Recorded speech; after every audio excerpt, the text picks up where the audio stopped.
I'm Neil Nunes with the BBC News. Tributes from around the world have been paid to Britain's longest-serving monarch, Queen Elizabeth, who died on Thursday at the age of 96. The Eiffel Tower in Paris went dark at the stroke of midnight.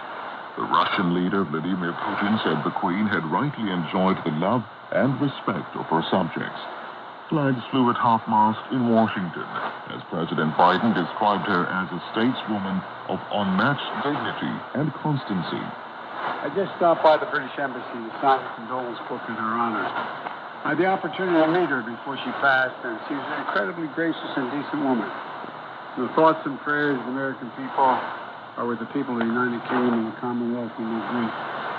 Buckingham Palace said the Queen died peacefully at Balmoral Castle in Scotland. Senior members of the royal family, including all 4 of her children, had gone there after the release of a rare official statement saying that doctors were concerned for her health.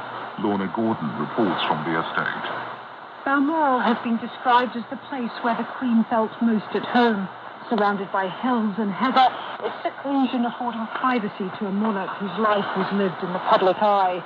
One of those who'd gathered to pay their respects outside the castle gate remarked that they hoped it was some comfort to the Queen's family that she got to spend her last days in the place she loved so much. There are now a growing number of flowers and messages. The card on one said it was dedicated to a mother, a grandmother, a great-grandmother, our Queen. The note of condolence ended with the words, "Your job here is done. Rest easy." The Queen's eldest son, Charles, will return from Balmoral to London on Friday, where he will be officially named King Charles III at St. James's Palace. His wife, Camilla, becomes Queen Consort. Leaders of Commonwealth countries have been expressing their gratitude to the Queen. President Akufo-Addo of Ghana described her as the rock that kept the organization steady and true.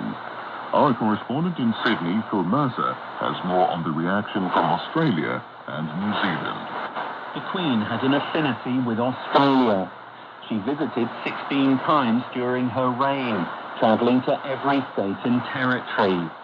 The Prime Minister, Anthony Albanese, has recalled the sympathy and personal kindness she extended to Australians afflicted by tragedy and disaster, including floods and bushfires.